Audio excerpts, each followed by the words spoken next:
तो थोड़ा सा मैं म्यूट कर रहा हूं।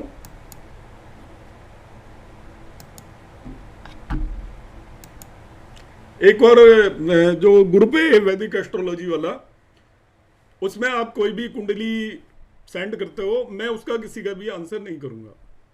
ठीक है, आपने कोई डाउट स्पेसिफिक पूछना है तो मैं आंसर करूंगा, मगर कुंडली आप भेज रहे हो उसके अंदर मेरे से कोई चीज़ पूछ रहे हो तो वो पॉसिबल नहीं है मेरे लिए। मेरे पास बहुत सारी कुंडलियां वैसे ही आ रही होती हैं, उन्हें भी मैं नहीं देख पाता हूँ। एक कंसेप्ट मैंने वहाँ पर लिखा हुआ था कि नो मैरिज या डिलेड मैरिज, उस पर कॉम्बिनेशन लिखा गया था कि वीनस यदि 40 डिग्री से ज़्यादा हो सूर्य पर, यह वेल नोन फैक्ट है, इसमें कोई बहुत बड़ी बात नहीं है। तो मेरे यहाँ पर मैरिज एस्ट्रोलॉजी के स्टूडेंट है, उन्हें पता है, ये ऑलरेडी मैं कब से पढ़ा चुका हूँ।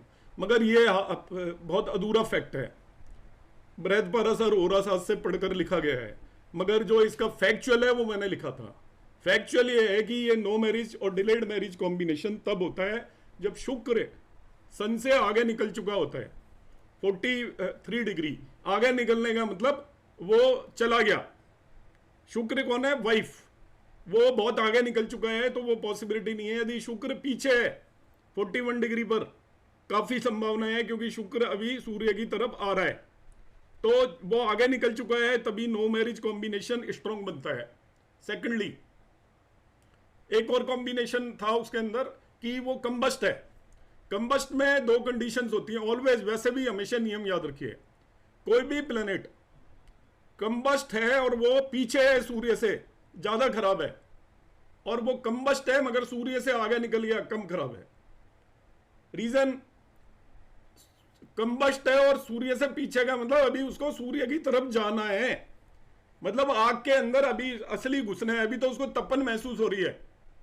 सूर्य से पीछे होने का मतलब आप समझते हो, सपोज सूर्य 30 डिग्री पर है और सूर्य सपोज 25 डिग्री पर है और शुक्र 22 डिग्री पर है, तो शुक्र कहां पर आ रहा है? सूर्य की तरफ आ रहा है। सूर्य क्या है? आग, तो वो जब पीछे है तो वो आग की तरफ आगे बढ़ रहा है, तो उसको असली ट्रबल सभी झेलनी है। इसलिए जब पीछे होगा सूर्य से वीनस, तो वो मैरिज में ज्यादा प्रॉब्लम करेगा। मगर वो सपोज आगे है, सपोज सन 22 डिग्री पे और वीनस 25 डिग्री पे है, इसका मतलब वो उस आग के गोले से बाहर निकल चुका है। अब वो थोड़ा कंफर्टेबल पोजीशन पे है और सूर्य से दूर जाएगा, आगे जाने का मतलब उसकी स्थिति थोड़ा बेटर होगी। इसलिए जब भी किसी भी चीज का कंबशन हो, वो बिहाइंड होता है सन के, तो वो कंबशन में ज्यादा कमजोर हो जाता है एज कंपेयर टू वो अहेड हो। अहेड होता है तो वो कुछ रिजल्ट देने की स्थिति में काफी हद तक होता है।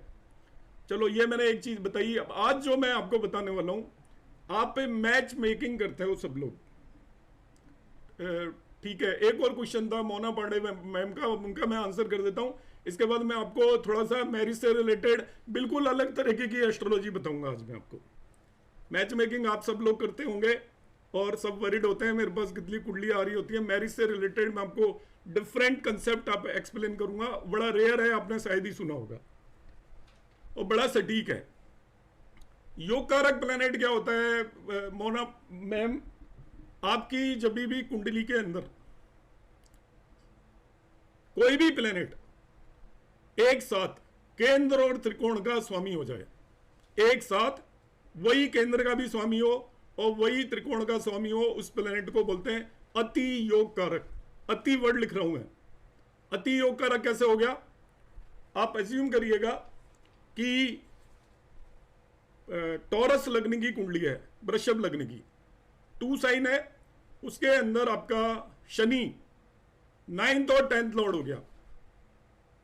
शनि कौन सा हो जाएगा टॉरस लग्न की कुंडली में? 9th and 10th Lord. तो 9th हाउस तो त्रिकोण हो गया और 10th हाउस आपका कौन सा हो गया? केंद्र। तो वो शनि केंद्र और त्रिकोण दोनों का स्वामी एक साथ हो गया, तो उसे बोलेंगे अति योग कारक। आपका कैंसर लग्न की कुंडली ले लीजिए, 4 साइन है लग्न में, तो कैंसर लग्न की कुंडली के अंदर मार्स आपका 5th लॉर्ड और 10th लॉर्ड हो जाता है। 8 साइन तो 5वें भाव में आएगा, 1 साइन 10वें भाव में आएगा कैंसर लगने की कुंडली। तो मार्स केंद्र और त्रिकोण, केंद्र कौन सा? 10वां भाव, त्रिकोण कौन सा? 5वां भाव, दोनों का स्वामी हो गया, तो वो अति योग कारक। अति वर्ड यूज कर रहा हूं मैं। अब आता है योग कारक। योग कारक के बारे में वो है कंट्रोवर्सी, बहुत लोग उसको सुन के थोड़ा सा वो नाराज हो जाते हैं कि योग कारक क्यों बोल दिया, बाकी दो लग्न है आपकी। एक होती है जुपिटर की लग्न, एक होती है मरकरी की लग्न। जुपिटर की लग्न 12, जुपिटर की लग्न 12 में क्या होता है, जुपिटर 10th लॉर्ड होता है, 9 साइन 10वें भाव में, और लग्न लॉर्ड भी होता है। अब क्या ये योग कारक नहीं है? जो लग्न है वो केंद्र भी होता है और त्रिकोण भी होता है, तो वो त्रिकोण का स्वामी हो गया ना लग्न का स्वामी होकर, और 10th हाउस का भी है, मगर उसे, क्योंकि ये कमजोर त्रिकोण है, सबसे कमजोर त्रिकोण है, इसे केंद्र भी बोल देते हैं। तो इस वाले जो लग्न का स्वामी होकर किसी केंद्र का स्वामी होता है, उसको हम अति योग कारक की बजाय केवल योग कारक बोलेंगे। मरकरी की जो लग्न है, हाँ मैंने बोल दिया पहले ही, जुपिटर और मरकरी, मरकरी की लग्न 3 है, तो 3 लग्न के अंदर मरकरी लग्न लॉर्ड भी होगा, 4th लॉर्ड भी होगा। तो लग्न लॉर्ड भी है, 4th लॉर्ड भी है, इसलिए वो योग कारक होगा, मगर अति योग कारक नहीं होगा। तो योग कारक, अति योग कारक कौन है? जो 5वें या 9वें में से किसी एक त्रिकोण का स्वामी होकर केंद्र का स्वामी हो जाए, दैट इज अति योग कारक। और जो लग्न का स्वामी होकर किसी एक और केंद्र का स्वामी हो जाए, दैट इज ओनली योग कारक। इन दोनों को ही योग कारक बोलते हैं। तो ये सिंपली डिफरेंस है। अब मेरी जो आज की क्लास का ये है, ये मेरा एक सेमिनार का टॉपिक था, तो मुझे लगता है कि उसकी रिकॉर्डिंग मैं आपको दे नहीं सकता, तो मैंने कहा आपको मैं एक्सप्लेन कर देता हूँ, क्योंकि वो रिकॉर्डिंग ये होती है, हम जिसके लिए बोलते हैं उसका वो होता है, उस पर वो शेयर करेगा, नहीं करेगा, नहीं करेगा। क्या है, देखिए, मैरिज एस्ट्रोलॉजी, इसके बारे में मैं कुछ फैक्ट बता रहा हूं आपको। किसी पे कॉपी पेन है वो नोट कर सकता है, बाद में मैं वीडियो प्रोवाइड कर दूंगा, वो नोट कर सकता है। आपको मैं बहुत एक्सक्लूसिव बातें बता रहा हूं, और ये मैं प्रैक्टिकल एस्ट्रोलॉजी बातें बता रहा हूं। आपने अष्टकूट मिलान, बहुत सारे मिलानों के बारे में सुना होगा, और मेरे पास भी बहुत कुंडलियां आती हैं, बहुत ही ज्यादा आती हैं मिलान के लिए, और वो सब अष्टकूट मिलान करना चाहते हैं। मगर मैं आपको एक ऐसा कंसेप्ट बता रहा हूं रियल। अष्टकूट मिलान की आपको मैं हिस्ट्री बता देता हूं। ये बहुत ही नया कंसेप्ट है, और ये हम एस्ट्रोलॉजर के पैदा किया हुआ मिलान है। आज से 50 या 100 साल पहले किसी के पास बर्थ डिटेल नहीं होती थी, जन्म कुंडली भी नहीं होती थी, तो अष्टकूट मिलान का तो सवाल ही नहीं उठता। किसी का भी मिलान नहीं होता था, सब लोगों की मैरिज होती थी और बढ़िया से चलती थी। मगर प्रॉब्लम तभी भी आती थी। किन लग्नों में प्रॉब्लम आएगी, किस तरीके से आप इसे देखेंगे, जरा समझने की कोशिश करना। अक्सर आज के समय पर जो मैरिज होती है किसी भी लड़की या लड़के की, वो उसकी लाइफ की 3rd दशा के अंदर होती है। कौन सी दशा के अंदर होती है? 3री दशा के अंदर मैरिज होती है। मोस्ट ऑफ द केसेस में, मतलब 80% केसेस में आप लगा लोगे। एस्ट्रोलॉजी में एक चीज नियम का ध्यान रखना, मैं जो शब्द बोल रहा हूं सह शब्द ना पकड़े। जनरलाइजेशन होता है एस्ट्रोलॉजी, कभी 100% नहीं होती, ABCD नहीं होती है एस्ट्रोलॉजी। थोड़ा इंटरप्रिटेशन करना होता है। जैसे मैं कह रहा हूं कि अक्सर 3री दशा में होती है, तो किसी की हो सकता है 2री में भी होगी हो, किसी की 4थी में भी होगी हो, पर आप 10 कुंडलियों को पकड़ोगे, आप ले लेना कोई भी 10 कुंडलियां, 3rd दशा के अंदर मैरिज होती है। सबसे पहली बात तो आपके पास कोई भी व्यक्ति आता है यदि मैरिज के लिए, तो आप देख लीजिए उसकी 3री दशा चल रही है, निकल जाने वाली है, तो उसकी मैरिज होना डिफिकल्ट है। और यदि उसकी आने वाली है तो उसकी मैरिज जल्द होने वाली है, ऐसा हम एज्यूम कर सकते हैं। दूसरी बात, 3री दशा के अंदर मैंने कहा मैरिज होती है पर्सन की। आपकी देखिए 12 लग्नें होती हैं, ध्यान से समझना इस चीज को। आपको कोई कुंडली मैचिंग की जरूरत नहीं है, कुंडली कोई आपकी मैचिंग से कुछ होगा भी नहीं। आप कितना भी कुंडली मैच कर लीजिए, उसका 1% भी फर्क नहीं पड़ेगा। आप उसके सारा भाव मिलान कर लीजिए, सब अष्टकूट मिलान कर लीजिए, जो मिलान है वो कर लीजिए, वो शादी टूटनी है तो 3 दिन में टूट जाएगी। और आप कुछ भी मिलान नहीं करिए, शादी चलेगी। किसकी शादी चलेगी? मैं आपको आज नया सूत्र बता रहा हूं। Marriages are made in heaven, सबने सुना होगा। शादी स्वर्ग से बनकर आ रही है। कौन बिलीव नहीं करता इसमें? आप में से कोई ऐसा है जो बिलीव नहीं करता? क्या आप मैचिंग कर सकते हो? आपके पास तो जो कुंडली आएगी उसी की तो मैचिंग करोगे, आएगी नहीं। हेवन में जो बनी है वही, उसी की कुंडली आएगी, वही मिलने आएगा उससे, लड़के से या लड़की से, बाकी आएंगे ही नहीं। तो आपके पास तो जो ऑप्शन आ रहे हैं उन्हीं की तो कुंडली आप मैच कर रहे हो। या जिनका बच्चों का अफेयर हो जाता है तो उनकी कौन कुंडली मैच करता है? कोई कुंडली मैच नहीं करता, और वो लव मैरिज कर लेते हैं। इंडिया के अलावा हम कहते हैं कि भाई इंडिया में ही मैरिज सस्टेन करती है, ये अपना में बहुत गलत बात है। यूरोपियन कंट्रीज में सस्टेन नहीं करती, मगर बाकी और भी तो कंट्रीज हैं दुनिया में वहां पे कोई कुंडली मैचिंग नहीं होती, उनकी भी मैरिज सस्टेन करती है। हम क्या करते हैं, हम यूरोप को ही सब कुछ मानते हैं कि वहां पे हर 2 साल में डिवोर्स हो जाता है या 4 साल में डिवोर्स हो जाता है। तो वो उन यूरोपियन कंट्रीज का कल्चर ऐसा है। उसका कारण ये नहीं है कि उनकी कुंडली में कोई प्रॉब्लम है, और वहां पे क्या किसी की भी कुंडली नहीं मिलती होगी, वो तो सभी लोग डिवोर्स लेते हैं। 80 to 90% लोग डिवोर्स लेते हैं। तो या उनकी कुंडलियों को आप मैच करोगे तो बिल्कुल 36 में से 35 पॉइंट मिल जाएंगे। ऐसी भी कुंडलियां होंगी तभी भी डिवोर्स है। ये मैं आपको पूरी बहुत बड़ी रिसर्च के बेस पे बता रहा हूं, आपको जो चीजें बता रहा हूं। तो इसका मतलब अष्टकूट मिलान की क्या इंपॉर्टेंस हुई, तो अभी जो मैं आपको बोल रहा हूं मेरे हिसाब से उसकी कोई इंपॉर्टेंस नहीं है। किस चीज की इंपॉर्टेंस है, देखिए क्या होता है, आपकी जो लग्न में जो साइन होता है उसकी सबसे ज्यादा इंपॉर्टेंस है। आपको दोनों बच्चों की कुंडली देखने की जरूरत नहीं है। आप एक पर्सन की कुंडली देखकर भी बता सकते हो कि इस पर्सन की मैरिज चलेगी नहीं चलेगी। आप नोट कर लेना अपनी, में सभी लग्नों के लोग होंगे, अपनी कुंडली को आप नोट कर लेना। मैं केवल आपको बिल्कुल ही नए सूत्र बता रहा हूं। एक पर्सन की कुंडली, आप कुंडली देखते हो, कुंडली में एक लग्न होती है, एक 7वां भाव होता है। लग्न आप है, 7वां भाव आपका स्पाउस है, पूरक, opposite.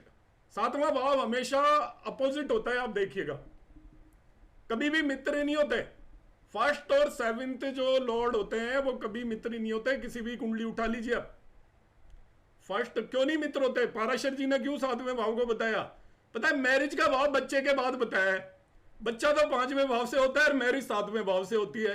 How is it possible कि आपको संतान प्राप्ति का भाव पाराशर जी ने पहले दे दिया है और मैरिज का भाव पाराशर जी ने 7वां दिया है, मगर उसको एंड भाव दिया है आपका। जब काउंटिंग में जाओगे तो 1 से 7 के अंदर दिया है। 7वां भाव ऑलवेज आपका अपोजिट होता है। अब जो मैं चीज बता रहा हूं वो क्या बता रहा हूं, सबसे पहले आप पकड़िए मेष लग्न। मेष लग्न सबसे बेस्ट लग्न होती है, सबसे एप्रोप्रिएट लग्न होती है। मेष लग्न का जो व्यक्ति होता है उसकी बॉडी के सभी ऑर्गन सही जगह पर होते हैं। आप सोचोगे क्या बोल रहा हूं मैं? आपने काल पुरुष की कुंडली देखी होगी।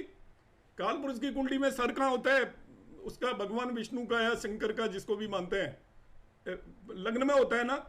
तो जिसकी मेष लग्न की कुंडली होगी उसका सर कहां पे होगा? लग्न में होगा। और उसका जो भी है आपका स्पीच, गला कहां पर होगा या मुंह कहां पर होगा? 2nd हाउस में होगा। 3rd हाउस में उसके हैंड्स होंगे। 4th हाउस में उसका आपका चेस्ट होगा। 5th हाउस में उसका हार्ट होगा। सभी ऑर्गन मेष लग्न की कुंडली के व्यक्ति के जहां पर होने चाहिए वहीं होते हैं, सभी ऑर्गन वहीं होते हैं। अब मेष लग्न की कुंडली में आप देखिए 1st हाउस का लॉर्ड कौन है? मार्स। और उसके अपोजिट जो 7वां भाव है वो कौन है? शुक्र। 7th हाउस लॉर्ड शुक्र है ना। मार्स क्या है? अग्नि, फायर। और शुक्र क्या है? घी। आपके जिंदगी के जितने भी रस हैं वो सब शुक्र है। शुक्र कौन है? जिंदगी के रस।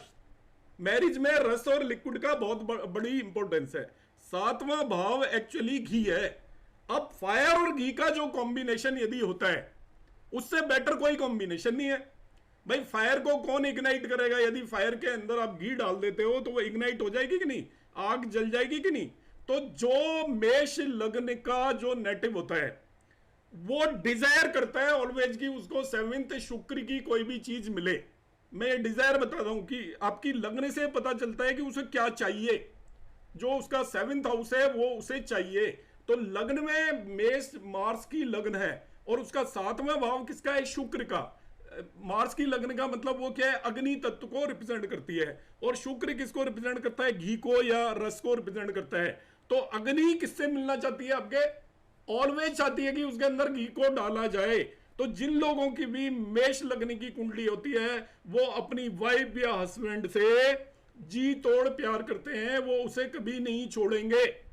वो एक दूसरे के लिए बने हैं, एक दूसरे के पूरक हैं। अग्नि बगैर आपके उसके घी के कभी भी कोई काम कर नहीं सकती। आपके पास आप देख लेना डिवोर्स के केसेस जो भी एस्ट्रोलॉजी करता है, मेष लग्न की कुंडली के मिनिमम आएंगे। हस्बैंड वाइफ के बीच में बहुत स्ट्रॉन्ग कंपेटेबिलिटी होगी। मतलब ईश्वर ने उस व्यक्ति को इस तरीके से भेजा है तो उसको जो पत्नी मिलेगी वो नेचुरली अपना आप ही उसी तरीके की मिलेगी। और यदि सेम स्थिति उसकी वाइफ की कुंडली में भी है, 4 लग्न है, मैं बता रहा हूं, ध्यान से सुनिएगा। लग्न है आपकी शुक्र की और लग्न है आपकी मार्स की।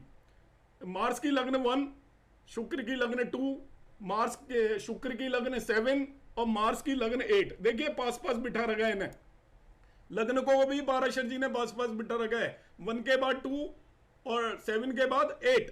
अब क्या होने वाला है, जब जिसकी लग्न 1 है, आपके 7वें भाव में कौन सा होगा, 7 साइन, तो लग्न के अंदर मार्स है मतलब अग्नि, 7वें भाव में कौन है, घी।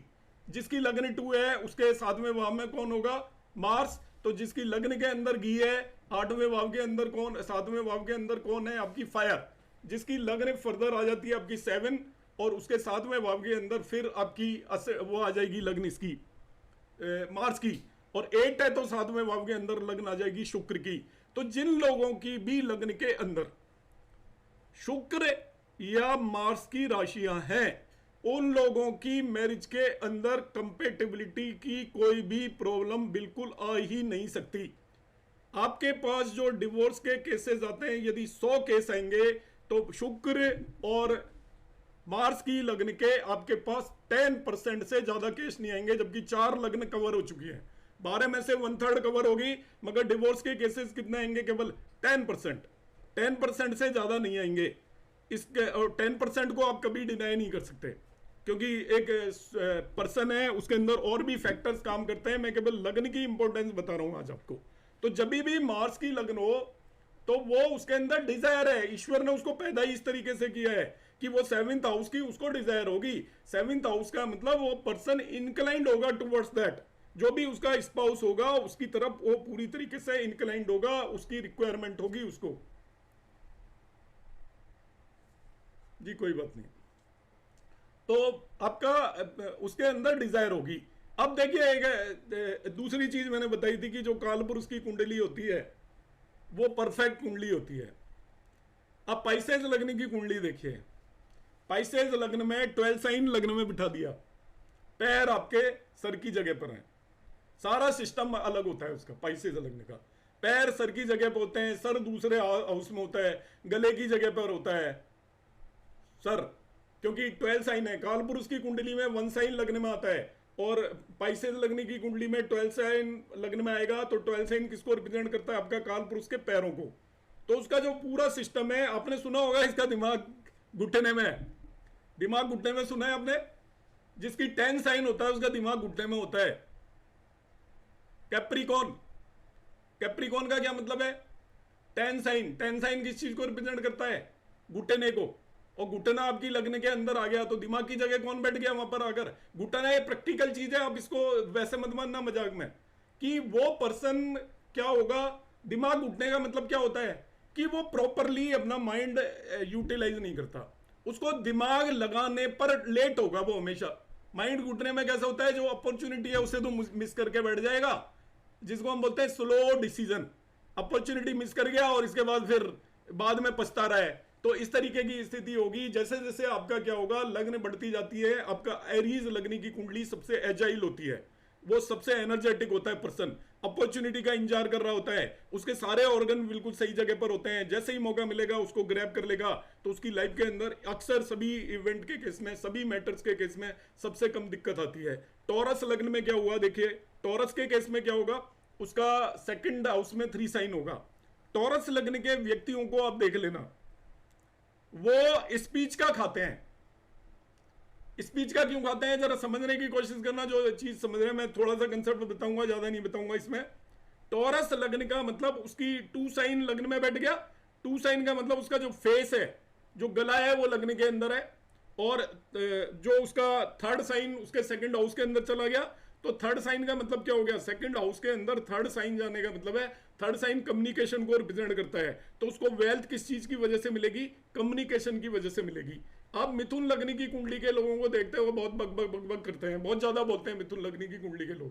कारण पता है आपको क्या है, उनका जो 3 साइन है वो लग्न में बैठा है। तो काल पुरुष की कुंडली की जो स्पीच है, 3rd साइन एक्चुअली आपके कम्युनिकेशन को रिप्रेजेंट करता है।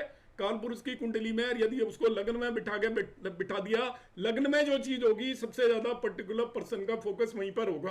तो 3 साइन लग्न में आ गया तो वो पर्सन कम्युनिकेट करने की कोशिश करता रहेगा, जिसे हम बोलते हैं बकबक करता रहेगा, वो अपनी बातें लगातार बोलता रहेगा। इसलिए 3 साइन के लोग अक्सर बोलते हैं। तो जब भी आप किसी भी पर्सन के कैरेक्टरिस्टिक के बारे में बात करो, ये मैं आपको एडिशनल इंफॉर्मेशन दे रहा हूं प्रेडिक्शन में, जो शायद आपको हो सकता है पढ़ाया हो, पर अक्सर लोग इनको यूटिलाइज नहीं करते, मैंने देखा है।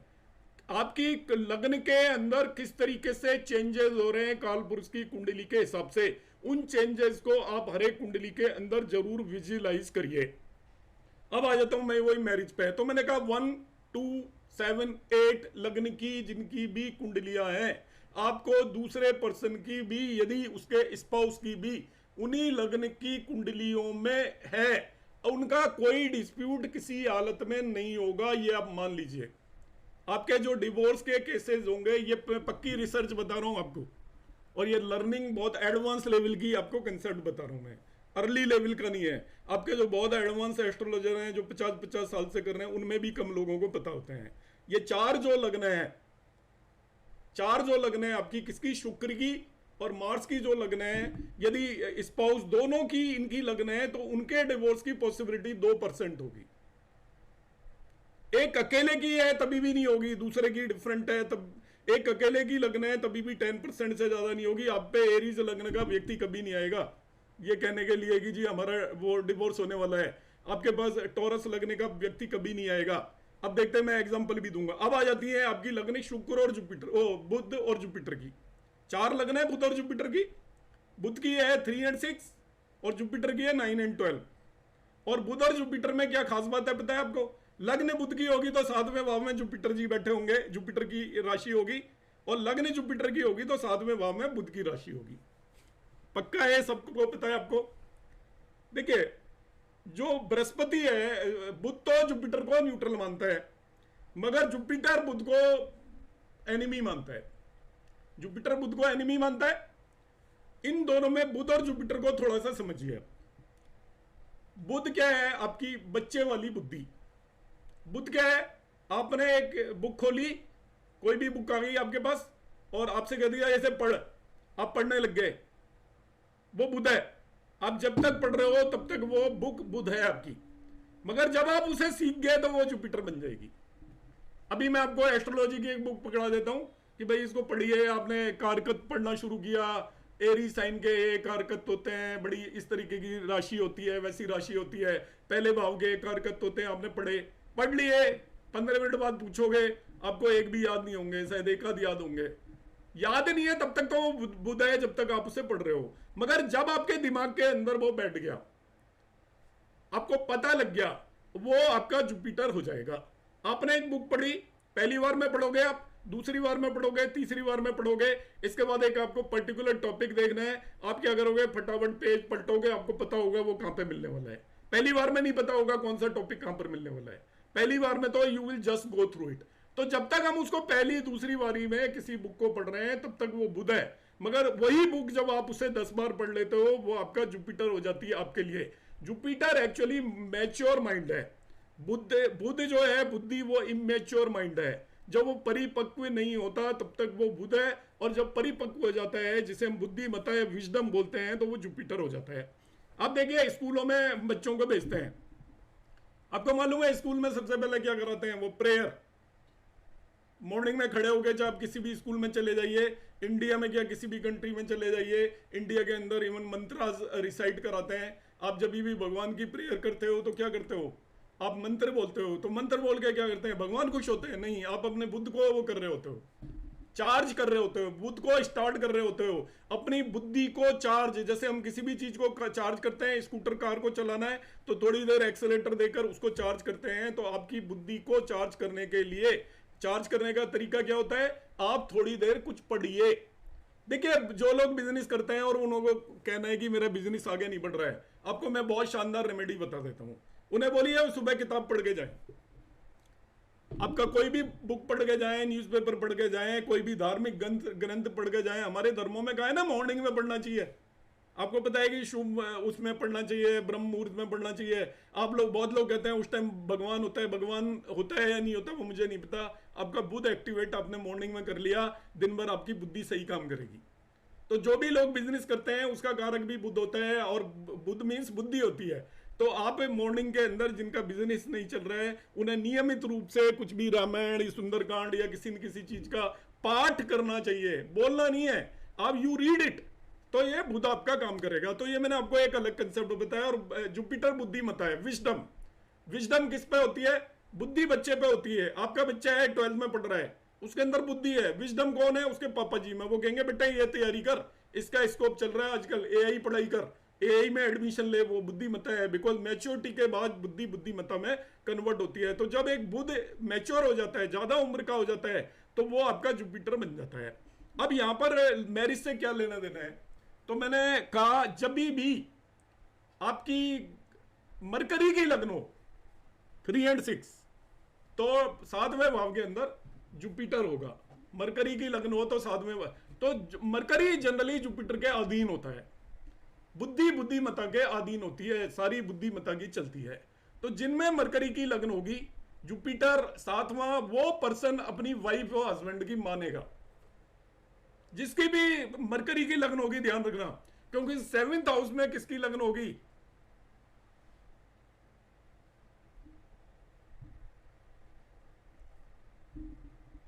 मरकरी की लग्न है 3 या 6, तो 7th हाउस में कौन सी राशि होगी? जुपिटर की राशि होगी। तो 7th हाउस में जुपिटर की राशि होगी, तो जिनकी भी मरकरी की लग्न है, वो सभी लोग अपने पति या पत्नी, हाँ सेजिटेरियस एंड पाइसेस होगी ना, तो उसके अंदर तो वो अपने पति पत्नी की बातें मानेंगे, इसलिए उनके बीच में कभी डिस्प्यूट नहीं आएगा। वन साइडेड है तो कभी भी डिस्प्यूट नहीं आएगा। दूसरा आप देखिए, उलट जाइए, जिसकी जुपिटर की लग्न है 9 और 12, तो जुपिटर घमंडी है। जुपिटर बुद्धिमत्ता है ना, घमंडी है। गुरु घमंडी होते हैं हमेशा। वो गुरु को अभिमान हुआ रहता है कि मुझे तो बहुत कुछ पता है।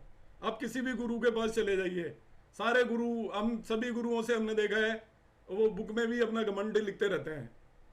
ज्यादातर गुरुओं का देखा है, बड़े बड़े जो भी गुरु है, मैं किसी का नाम नहीं लूंगा, आप में बहुतों की बुक लिख पड़ी होंगी, वो ये कहानियां बताते रहते हैं, मैंने इसके बारे में प्रेडिक्ट किया, मैंने उसके बारे में प्रेडिक्ट किया, और ये किया वो किया। आधी किताब इसी चीज से भरी होती है।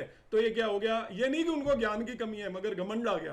तो वो क्या करता है, जिसकी जुपिटर की राशि है, वो 7वें भाव में बुध की राशि है। बुध को तो वो बच्चा समझता है जुपिटर। वो ऐसी स्थिति होगी उनके घर में, जो जिसकी वो कुंडली है, वो अपनी वाइफ या हस्बैंड को मान के चलेगा इसको कुछ पता नहीं है, बच्चा है, उसकी हर चीज के लिए कहते हैं नहीं नहीं तुम्हें कुछ पता नहीं है। मगर फिर भी उनके अंदर निभती रहेगी। निभती ये रहेगी कि दोनों में से एक चीज दूसरे के अधीन है। अधीन कैसे?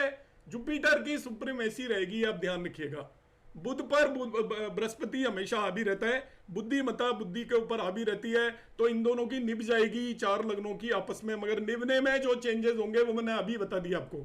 जिसकी भी मरकरी की लग्न है, उसका जो स्पाउस है वो अपने स्पाउस की बातें मानेगा, अपने आप बगर कहे।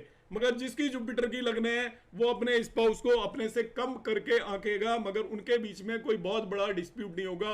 तो ये 4 लग्नों के अंदर भी मैरिड लाइफ के अंदर कोई प्रॉब्लम नहीं होती। इनके अंदर आपके पास जितने केसेस आएंगे उसमें 20% केसेस होंगे। 10% एरीज, टॉरस, इसके अलावा आपको 7, 8 लिब्रा और आपका स्कॉर्पियो लग्नों के लिए होंगे। और आपके 20% केसेस मरकरी और जुपिटर की लग्नों के लिए होंगे। बाकी के 70% केसेस, बाकी जो 4 लग्न बच गई आपके पास, ये सब खतरनाक लग्न है, हर तरीके से खतरनाक लग्न है। सेम जुपिटर की कैसे? मैं तो एक बंदे की कुंडली की बात कर रहा हूं मैडम, मैचिंग की नहीं बात कर रहा। हम एक व्यक्ति की कुंडली के बेस पर बता रहे हैं उसकी मैरिड लाइफ कैसी जाएगी। पार्टनर तो भगवान बना के भेजेगा, आप किसी को निर्धारित नहीं कर सकते। आप और हम कोई होते ही नहीं। हम ये कहते हैं ना कि हम दोनों तरह की बात करते हैं। एक्चुअली हमारे यहाँ पर क्या है, हम लोग सुविधा के अनुसार, सब लोग कहते हैं कि आपके रिश्ते स्वर्ग से बनकर आते हैं। जब स्वर्ग से बनकर आते हैं तो आप और हम कुंडली मैच करने वाले कौन होते हैं? आपके पास वो कुंडली ही वही आएगी जो कि स्वर्ग से बन के आई हुई है। बहुत लोग क्या करते हैं, हमारे पास आते हैं कि हमारा बच्चा होने वाला है। माइंड मत करिएगा, देखिए मेरी बातों को कोई भी, मैं आपको थोड़ा सा प्रैक्टिकल बात करता हूं। तो मैं थोड़ा प्रैक्टिकल बात करता हूं, आप लोग कोई माइंड मत करिएगा। मैं थोड़ा कई बार ऐसे ब्लैंड चीज बोल देता हूं on the basis of experience, कि हम कहते हैं कि भाई रिश्ते तो ईश्वर बना के भेजता है। डेफिनेटली किसी का बच्चा होने वाला होता है सीजरियन, मैं भी ऐसा ही करूंगा।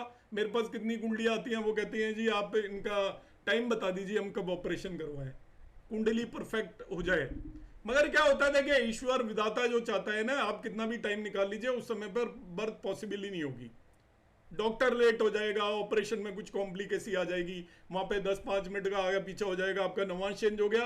अब नवांश चेंज हो गया तो आप कुछ भी करते रहो, या आप जिस टाइम पर चाह रहे हो, जब डॉक्टर ने समय दिया है 2-3 दिन का, उनमें दिन के समय पर कोई अच्छी लगन होगी नहीं, तो आपका जो भी है वो आप कितनी भी कोशिश कर लीजिए, जो हम कहते हैं ना, यदि प्रारब्ध है, यदि आप बिलीव एस्ट्रोलॉजी पे करते हो तो अष्टकूट मिलान पे नहीं कर सकते।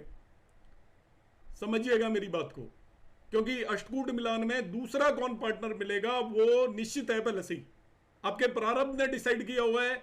आपका जो हम कहते हैं 7 जन्मों का लेना देना है, जब 7 जन्म हम मानते हैं तो आप कैसे चूज कर रहे हो, हाउ एस्ट्रोलॉजर इज चूजिंग। और किसी के पेरेंट लड़कियां देखते हैं, मैं आपको एक एग्जांपल बताता हूं। तो हमारे गुरुजी थे, देखिए टॉपिक से रिलेटेड बातें बता रहा हूं मैं आपको, ये मत समझना इधर उधर पहुंच गया। तो हमारे गुरुजी थे, वो क्या करते थे कि वो जो भी मैचिंग आती थी ना उनके पास, तो वो कुंडलियां मैच किया और रिकॉर्ड रखते थे कॉपी के अंदर। तो जैसे बहुत लोग जो सक्सेसफुल हो जाते हैं, गवर्नमेंट में अच्छी पोस्ट पे हो जाते हैं, तो उनके माँ बाप ये सोचते हैं कि ये सारी दुनिया की लड़कियां हमारे लिए हैं, सबको देख डालते हैं, और वो उनके इतने बड़े बड़े ख्वाब हो जाते हैं। तो वो एक आईएएस ऑफिसर थे, तो उनकी कुंडलियां उन्होंने देखना शुरू किया। उनके, वो तो खुद तो नहीं मानते थे, उनके मदर और फादर, हम सीख रहे थे उनसे, तो वो नोट करते थे। वो 110 या 12 लड़कियां उन्होंने देख ली, और इसके बाद फाइनली उन्होंने जो लड़की 3rd नंबर पर देखी थी, और उसी से फाइनल वो किया उन्होंने। अब 112 आप रिश्ते आपने देखे किस लिए थे, रिश्ता तो आपका 3rd वाली से होना था। इसका मतलब क्या हुआ, उन्होंने जो भी एक्सरसाइज की थी वो यूजलेस थी, जिससे रिश्ता होना था उसी से रिश्ता हुआ। और ऐसा ही होता है, आप कितना भी ढूंढ लो, अपने कितने ही लिस्ट बना लेते हैं लोग, ऐसा होना चाहिए, वैसा होना चाहिए, इतना खूबसूरत होना चाहिए, इतना करोड़ कमाने वाला होना चाहिए, माँ बाप साथ नहीं रहने वाले होने चाहिए, अपनी कोठी होनी चाहिए, अपनी कार होनी चाहिए, और सब कुछ ऐसा ऐसा होना चाहिए, बिल्कुल परफेक्ट। मगर ईश्वर जो डिसाइड करता है आपको वही मिलने वाला है। इसलिए अष्टकूट मिलान जो भी हम करते हैं उसकी जो यूटिलिटी है वो उतनी नहीं है। अब मैं आ जाता हूँ चौथी लग्नों पर, 3rd पेयर। अब यह है सबसे हर तरीके से खतरनाक लग्न है। देखिए जिसकी लग्न कैंसर है 4, 10th हाउस में शनि की राशि होगी, 4 में 10 में शनि की होगी, और जिसकी लियो है 5, उसके 10th के अंदर भी शनि की राशि होगी ना। और यदि 10 साइन है लग्न में तो 10th हाउस के अंदर चंद्रमा की राशि होगी, और 11 साइन लग्न में तो 10th हाउस में सूर्य की राशि होगी। चंद्रमा और सूर्य दोनों रोशनी के कारक हैं। चंद्रमा और सूर्य किस चीज के कारक है, रोशनी के। और शनि किसका कारक है, अंधेरे का। दोनों एक दूसरे को एक्सपोज करेंगे। रोशनी आएगी तो अंधेरा नहीं रह सकता, अंधेरा आएगा तो रोशनी नहीं रह सकती। अंधेरा एक्चुअली क्या है, फिजिक्स के अंदर डेफिनेशन होती है, absence of light is called darkness. रोशनी का वो क्या कहते हैं, जो रोशनी नहीं है उसी को हम अंधेरा बोलते हैं। अंधेरा अपने आप में कोई भी चीज नहीं है, absence of light is darkness. अब ये चंद्रमा की लग्न है, और 7वें भाव के अंदर क्या हो गया, आपका शनि की राशि होगी। एक्चुअली लग्न क्या चाहती है ये बताती है, लग्न क्या चाहती है वो 7वां भाव बताता है, ध्यान से समझिएगा। एरीज में लग्न एरीज है, उसके 7वें भाव के अंदर क्या है, रस है, शुक्र है। तो उसकी लग्न शुक्र चाहती है, वो रस चाहती है, वो फायर है, वो वहां पर चाहती है घी। यदि फायर के साथ घी है तो पाराशर जी ने इस तरीके से बताया, तो उसमें कोई दिक्कत ही नहीं है। मगर यहां पर यह दिक्कत है आपका कि जो चंद्रमा है वो अंधेरा चाहता है, मगर जो अंधेरा है वो तो मिट ही जाएगा जब चंद्रमा आएगा, तो अंधेरा बचेगा क्या भाई। मून क्या चाहता है, आपकी लग्न के अंदर 4 साइन है और 7वें भाव के अंदर 10 साइन है, तो मून तो रोशनी है, और 7th हाउस के अंदर क्या है, आपका अंधेरा है। तो मून क्या चाहता है, अंधेरा। ध्यान से समझना इस चीज को।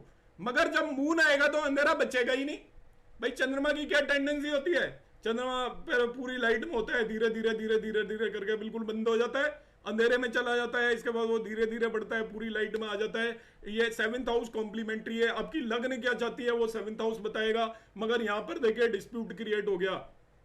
वैसे भी आपको पता है चंद्रमा और शनि की बनती नहीं है, मेंटल टेंशन देते हैं, प्रॉब्लम देते हैं, विषयोग बोलते हैं। चंद्रमा शनि की युति हो या एस्पेक्ट हो, हर तरह की एस्ट्रोलॉजी के अंदर खराब है चंद्रमा शनि का कॉम्बिनेशन। केपी एस्ट्रोलॉजी में ये डिले करवाता है इवेंट को, बीएनएन के अंदर वो प्रोफेशन में प्रॉब्लम क्रिएट करवाता है, ट्रांसफर करवाता है। वैदिक एस्ट्रोलॉजी में इसे विषयोग बोलते हैं। तो चंद्रमा की राशि लग्न में है, 7वें भाव के अंदर किसकी राशि है? शनि की। इसका मतलब लग्न अंधेरा चाहती है, मगर लग्न में कौन है? चंद्रमा। चंद्रमा अंधेरे को अंधेरा रहने ही नहीं देगा, तो जो लग्न चाहती है वो इच्छा कभी पूरी नहीं हो सकती। तो कैंसर लग्न की कुंडली के अंदर कभी भी आपके बनने की बहुत बड़ी संभावना है। उदाहरण दे देता हूं, इंदिरा गांधी, मिसेज इंदिरा गांधी थी, मिसेज इंदिरा गांधी की कुंडली कैंसर लग्न की थी।